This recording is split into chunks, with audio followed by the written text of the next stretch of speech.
Ayan, good morning, Luzon, Visayas, Mindanao at sa buong mundo.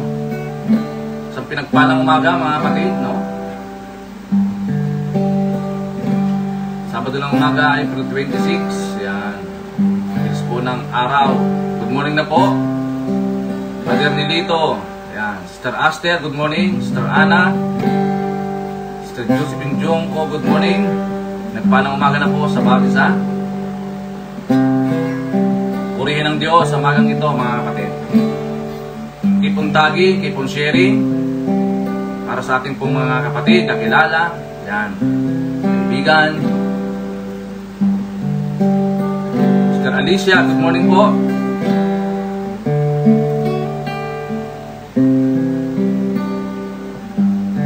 Hallelujah.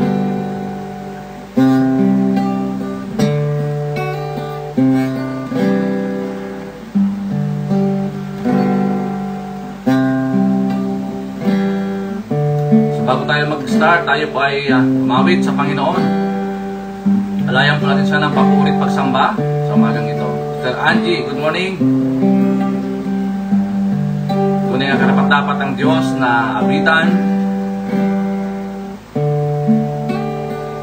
Good morning at Sheikh. Papurihan sa umagang ito. Tunay nga walang katulad ng Panginoon. Wala sang kapantay, no? Yes, Lord. Hallelujah. We praise you, Jesus. We glorify your name, Lord. Truly, you deserve the glory. Ate Ayon, good morning. We praise you, Jesus. There is none like you. Yes, oh God. No one else can touch my heart like you do. I would search for all eternity, Lord, and find there is none like you. Yes, Lord, there is none like you, Jesus. There is none like you.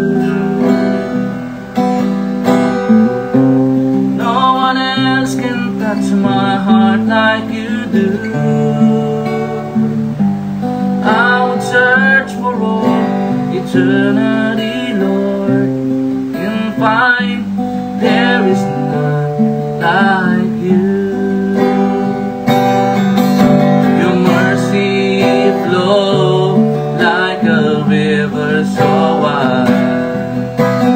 Healing comes from your hand. Suffering children are safe in your hand. There is none like you. There is none like you. Hallelujah, He's worthy.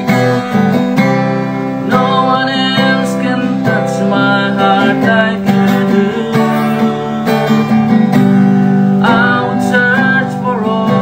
Eternity, Lord, and find there is none like you. Your mercy flows like a river so wide.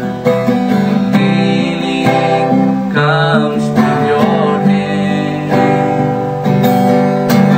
Suffering children are safe in your hand.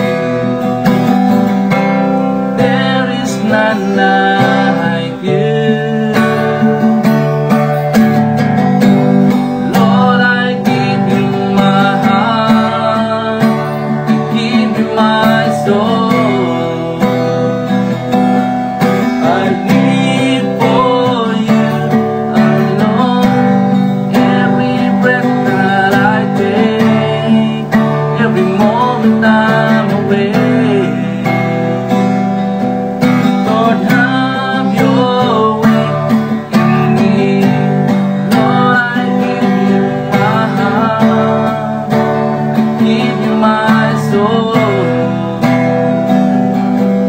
I live for you alone.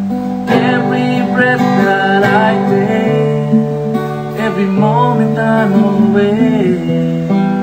Yes, Lord. Lord, have your way in me.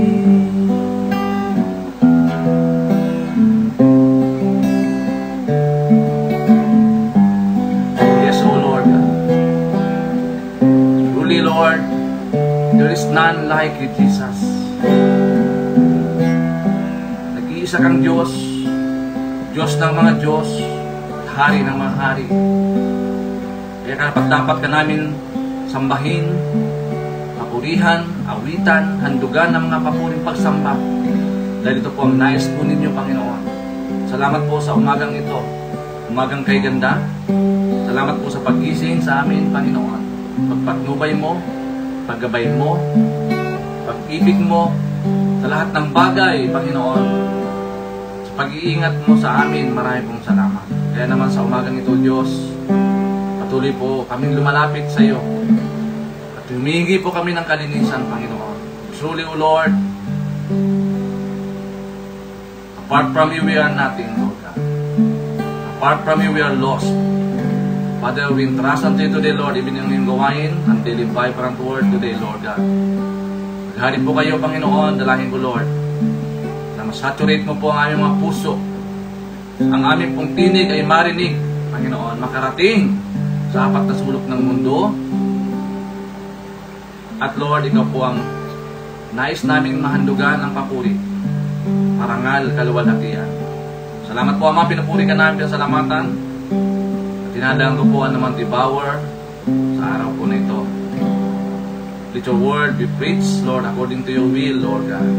Even in season and out of season, your word be preached, Panginoon Diyos, sa araw po na ito. Purihin ka, O Lord, nakilain po kayo sa pangalan ni Jesus. Amen. Good morning na sa lahat, mga kapatid. Brother Dennis, good morning. Yan. Maraming salamat po sa patuloy na pagtangkilik ng ating daily vibrant word. No, napakaganda po na tayo po ay kabahagi, kasangkapan ng pagpapalaganap ng kanyang dakilang salita sa umagang ito. Yan, good morning na sa bawat isa. Yan, tayo po ay patuloy na mag-aral ng kanyang dakilang salita sa araw po na ito. Yung ating pong topic, ikaw ba ay guilty or not guilty? Yan. Ito po ay madalas natin naririnig, no? Sa hukuman, sa korte. Itong mga katagang ito.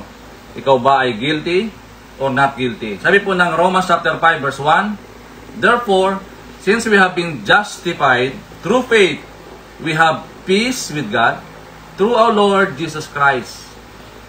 Sapagkat napawalang sala na tayo sa pamamagitan ng ating pananampalataya, meron na tayong mapayapang ugnayan sa Diyos sa pamamagitan ng ating Panginoong Hesukristo. Purihin na po ang pagkabasa ng kanyang dakilang salita. Ikaw ba ay guilty or not guilty? Yung concept po natin, mga kapatid, is about forensic justification. Tinatawag na, sabi po dito, pag sinabing forensic justification, it describe how justification is legal declaration by God. May legality, may due process, no? When God justifies a sinner, He declares them righteous, not because of their own good or goodness or initiative, but because of Christ's righteousness credited to them. We are not guilty through Christ, through faith in Christ, and we are legally righteous before the holy judge of all. Diba? Malinaw po ang Biblia sa Romans chapter 5 verse 1 that we are justified through faith and we have peace with God through our Lord Jesus Christ. Tayo po ay pinawalang sala na ng Panginoon sa pamamagitan ng ating pananampalataya. Kaya nga yung forensic justification, ito po yung malinaw, yung legality na ang Panginoon ay dumanas o inako niya yung kasakitan, no? Even kamatayan doon sa krus ng Kalbaryo para tayo po ay maligtas. Mga kapatid. Kaya nga, sabi dito, we are legally righteous before the holy judge of all. Ang sino man na kay Kristo na, siya po ay pinawalang sala. Sa pamamagitan ng ating pong pananampalataya. Kung titingnan po natin ang konteksto po nito, ito po yung panahon kung saan ang Panginoong Hesus ay yung verdict sa kanila, yung hinatulan po ang Panginoong Hesus. Sa John chapter 19 verse 13, sabi po dito, when Pilate heard this, he brought Jesus out and sat down on the judge's seat at the place known as the stone pavement, o tinatawag natin sa Aramaic, Gabata. No? Ito po yung lugar kung saan po ang ating Panginoon ay siya po ay hinatulan. Kaya nung marinig ni Pilato, ang mga salitang ito ay inilabas si Jesus.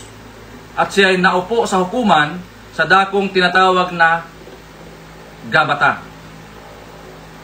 No, even si Jesus or even si Pilato, mga kapatid, siya ay convinced ng ating Panginoon ay wala siyang kasalanan. He is not guilty. Pero ganun pa man, siya po ay nagbulag-bulagan, yung nga po nauwi doon sa sinintensyahan ng ating Panginoon ng kamatayan. Pero even si Pilato po, naghugas ng kamay dahil alam niya sa kanyang buong pagkatao, sa kanyang kaisipan, ng ating Panginoon ay walang kasalanan. He is not guilty. Pero dahil po sa nais ni Pilato na maparusahan ng Panginoon, kaya yung verdict sa kanya ay crucifixion, no? Kamatayan, mga kapatid. Pero po, ang kinagandahan po dito sa nangyari, mga kapatid, inako ng Panginoong Hesus lahat-lahat ng kasalanan natin para tayo ay mapawalang sala. Kumbaga, mga kapatid, inako niya lahat ng mga kasalanan para siya ang makaranas nito at maparusahan, mamatay alang-alang sa iyo at sa akin. Kaya nga po sa pamamagitan ng ating pong pananampalataya, tayo po ay napawalang sala. Kaya po, mga kapatid, ano po ba ang ating pong puntos ngayong umaga? Justification, number 1. Justification is a once for all declaration by God. Nung ang ating pong Panginoon ay nasintensyahan ng kamatayan doon sa krus ng Kalbaryo, pero take note, wala po siyang kasalanan.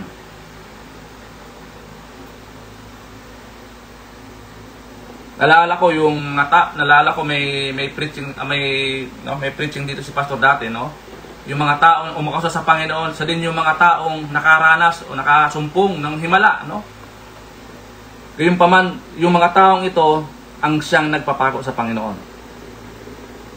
Justification is once for all declaration by God. Sa pamamagitan ng ating pong Panginoong Hesus, sa kamatayan niya sa krus ng Kalbaryo, kaya nga, hindi makita ng Ama for the first time yung kanyang anak because of sin. Lahat ng kasalanan ay nakita ng Ama doon sa pana ni Kristo, hindi niya makita because nakita niya ang Panginoong Hesus sa karumihan, sa dami mga kasalanan na inatang sa kanya, mga kapatid. Pero dahil doon, ginanap ng Panginoon, nangyari yung kalooban ng Ama. para ikaw at ako ay maligtas. Ganun po kahiwaga, mga kapatid, ang pag-ibig ng ating Panginoon sa atin. Justification is once for all a declaration by God. Hindi ito yung laban bawi, mga kapatid. Pag dineclare ng Panginoon na we are justified by faith through Jesus Christ, we are justified. Diba? Tayo na po ay pinawalang sala ng Panginoon sa pamamagitan ng ating pananampalataya. Number 2, we are justified by faith in Christ, not by works. So ito po ang madalas natin naririnig sa karamihan, no? Ng mga katuruan.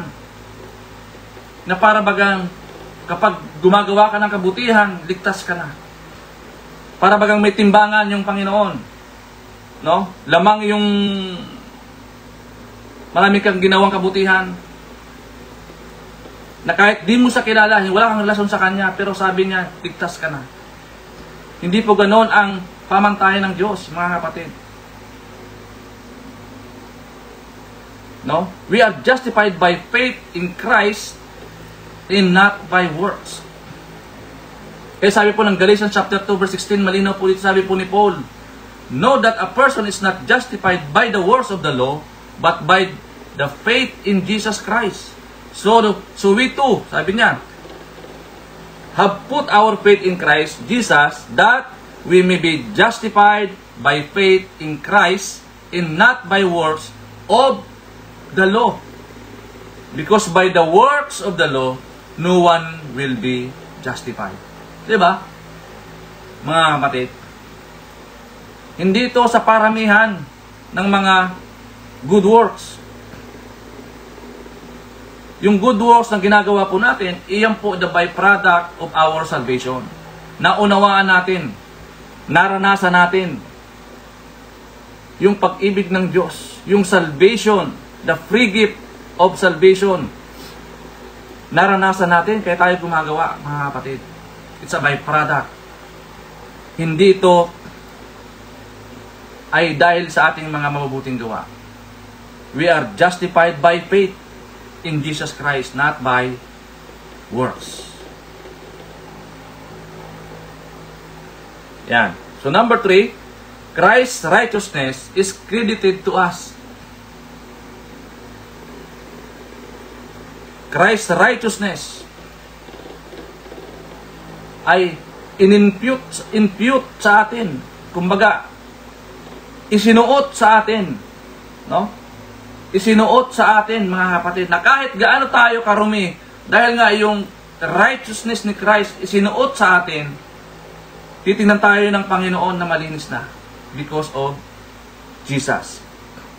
Sabi po ni Paul sa Philippians chapter 3 verse 9, and be found in Him not having a righteousness of my own that comes from the law, but that which is true faith in Christ, the righteousness that comes from God on the basis of faith. It's a matter of faith, mga kapatid.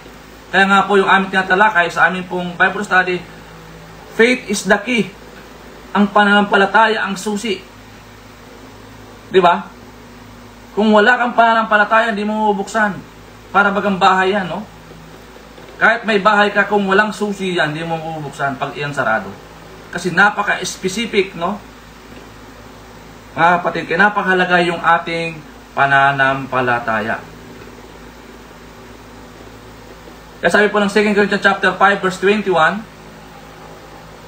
hindi nagkasala si Kristo, ngunit alang-alang sa atin, siya'y itinuring na makasalanan upang sa pakikipag-isa natin sa Kanya ay maging, anong sabi dito, matuwid tayo sa harap ng Diyos.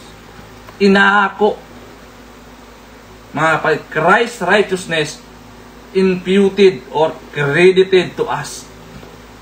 Diba? Imbis na tayo po ang mapako, tayo po ang mamatay, tayo po ang dumanas ng kahirapan sa krus ng Kalbaryo, inako po ng Panginoong Hesus para ikaw at ako ay mapawalang sala.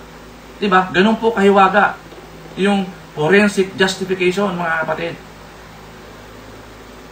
Hindi natin initiative, ito po ay initiative ng Diyos. para tayo po ay maligtas. Kaya marami mga tao na ayaw tanggapin yung libreng kaloob na regalo ng Diyos. Ayaw siyang kilalanin, ayaw siyang sundin. Mga kapatid, tanda natin, the righteousness of Jesus is credited to us. Mga kapatid. So paano natin gagawin? No? How to apply this principle? Number 1, treasure your freedom in Christ. Tayo po ay pinawalang sala na ng Panginoon. Ngayon, kailangan natin ipagpasalamat, i-treasure natin sa ating pong puso yung true freedom na nagmumula sa Panginoong Hesus. Na alam mo na pinalaya ka na ng Panginoon, pero bakit ang pakiramdam mo, hindi ka pa rin malaya? Lagi kang paulit-ulit doon sa ginagawa mo, kasalanan. Tanda na sabi po ni John MacArthur, God's grace is not a license to sin, but the power to live a holy life. Yung freedom na pinagkaloob sa atin ng Panginoon, kailangan mong i-treasure yan. Now we are free forever. Diba? Tayo po ay malaya na. Sabi po ng Biblia, kapag pinalaya ka ng Panginoon, if you are free indeed. Pinalaya ka na. So huwag ka nang bumalik doon sa pagkagapos muli. Huwag ka nang bumalik sa pagkaalipin muli ng kasalanan. Kasi ikaw po ay malayang malaya na. Number 2, treasure your justified status in Christ. Ipagmalaki mo. Now, we are justified. Ipangaral mo. I-share mo. We are justified through faith. Di ba, mga kapatid? Kasi marami mga tao hindi na nararanasan yung pagiging malaya. Yung pagiging justified. Na silyado ka na, sinilyuhan ka na ng Panginoon by the Holy Spirit. Ipamuhay mo, i-share mo yung kabutihan ng Diyos na naranasan mo. Na dati, ikaw po ay nagumon, no? Kumbaga, nakatanikala. Hindi ka alpas, hindi ka wala doon sa tanikala ng kaaway. Ngayon po, pinalaya na tayo. The righteousness of God is credited to you. Imputed to you. So ngayon, ipamuhay mo si Kristo. Ibahagi mo yung kagandahang loob ng ating Panginoon. I-share mo yung magandang balita ng kaligtasan sa lahat ng tao. Kaya kung hindi mo pa ito nagagawa, gawin na natin ngayon, mga kapatid. Treasure the freedom na nagmumula sa Panginoon. Treasure that you are justified through Jesus Christ. And number 3, treasure the one who justified you. Kaya sabi ni Paul, di ba?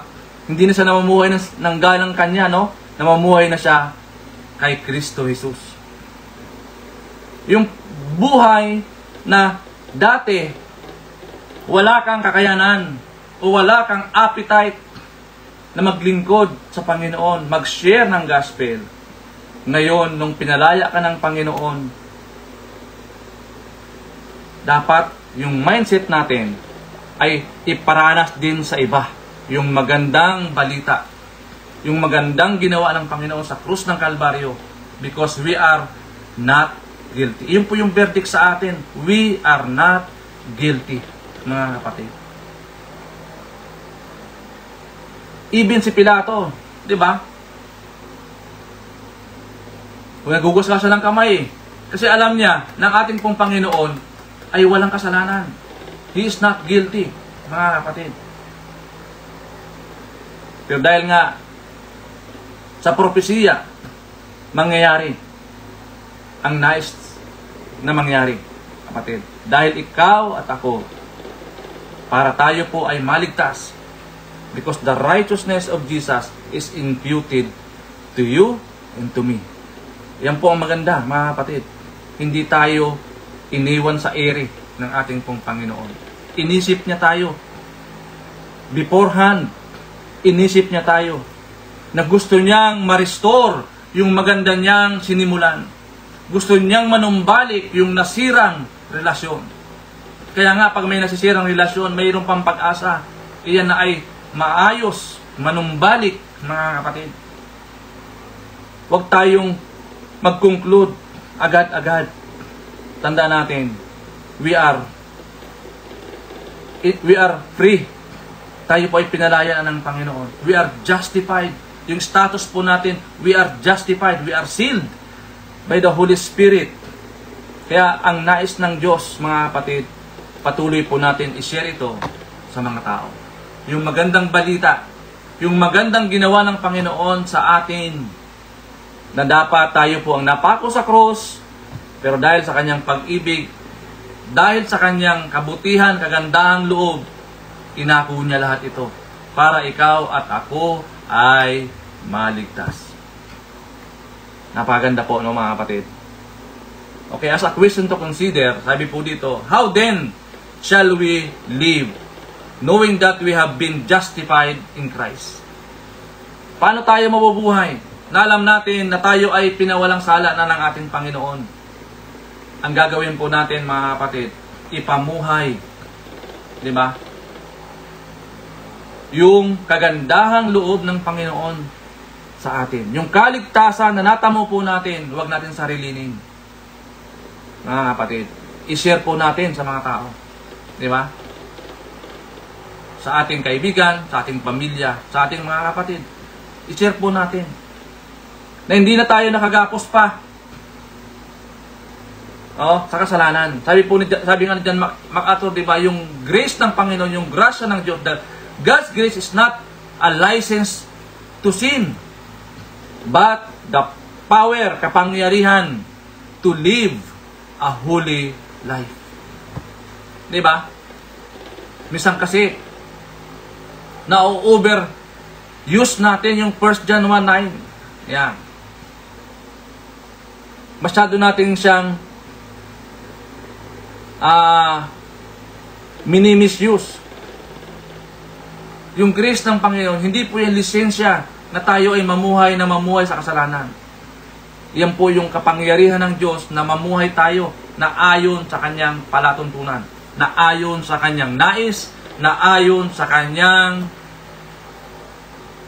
kapamaraanan. Mga kapatid, iyan po yun. Sabi nga, we are renewed day by day.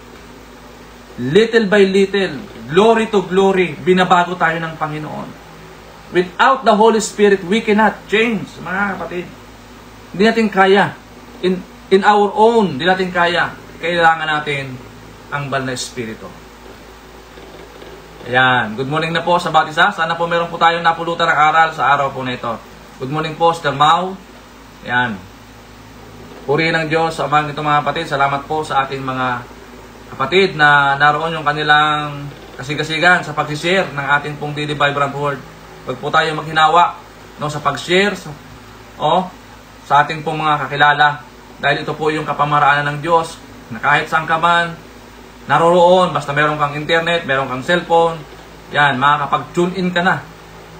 Halimbawa, na-miss mo ba yung ating live streaming, meron po yung replay. Panoorin po natin sa ating pong pages, no? Nandoon po yan. At i-share po natin sa mga kakilala po natin. Maraming pong salamat sa bawat isa. Salamat po sa ating 19 viewers sa araw po na ito. Patuloy tayo pagpalain. Brother Rinaldo Angeles, maraming pong salamat, no? Patuloy po tayo pagpalain ng Diyos sa buong maghapon at samahan ng Diyos sa lahat ng ating gagawin o gagawin pa. Mga kapatid, hayaan natin na tayo po ay mamunga. Mamunga po tayo sa araw po nito at yung bunga ay makita po sa atin. Salamat, Ama, sa araw po nito. Thank you, Lord, for giving me the ability to choose. Even though I make mistake, Lord. Every day I make mistake. But thank you, Lord. I trust that you are working all things together for good. Help me to always choose the path of love, Lord. Let me love even when it's hard. Let me choose good relationship over bad ones. Lord, i-share po namin i-share po namin yung kaligtasan na natamo namin sa iyo, Diyos. Huwag po kaming mangimi, O Lord. May pagmalaki. Taas noo po namin, Panginoon Diyos, nasasabihin sa mga tao na kami po ay pinalaya na ng Diyos. Salamat, Ama, sa araw po na ito. Thank you, Lord, for your word. Thank you, Lord God, for the assurance, for the revelation, Panginoon, that we are not guilty. Ito po yung verdict that we are not guilty. Thank you, Lord God, for the assurance, Panginoon, na sa oras po na ito, sa araw na ito, kami po ay malaya na, Panginoon. At minsan pa sa oras na ito, dadalahin ko din po, Panginoon Lord, ayon po mga kapatid na dumadanas ng mga depression, anxieties. Lord, I pray in the name of Jesus, touch their life, Lord. Even, Lord, sa ayon po mga kapatid na may mga karamdaman ngayon, ang dalayan ko, Lord God, ipadaloy mo po ang kagalingan na nagmumula sa iyo. Lord, inalala po namin si Kuya Alex ngayong araw, sa oras na ito, Diyos. Lord, hipuin niyo po ang kanyang buong katawan. Ipadaloy mo, Panginoon, ang kagalingan, restoration sa kanyang physical na pangatawan, Panginoon Diyos. Palakasin niyo po ang kanyang immunity, O Lord. Salamat at malangan po siya sa inyo, Panginoon. Thank you, Lord, in the peace of God that surpasses all understanding, that will guard our heart and mind in Christ Jesus. Father, salamat, pinupuri ka namin sa araw na ito. Dinadakila po namin ang iyong pangalan. Maraming pong salamat. And we, Lord, we rejoice, Lord, sa mga kapatid po namin ang didiwan ng makaarawan sa araw na ito, even anniversaries, Lord. We rejoice, Lord God, sa kanilang mga buhay. Pagpalain niyo po sila exceedingly and abundantly above all we ask or imagine according to the power that works within us, now and forever. In Jesus' name. Amen and amen. Maraming pong salamat mga kapatid, and to God be all the glory. God bless po. Bye-bye.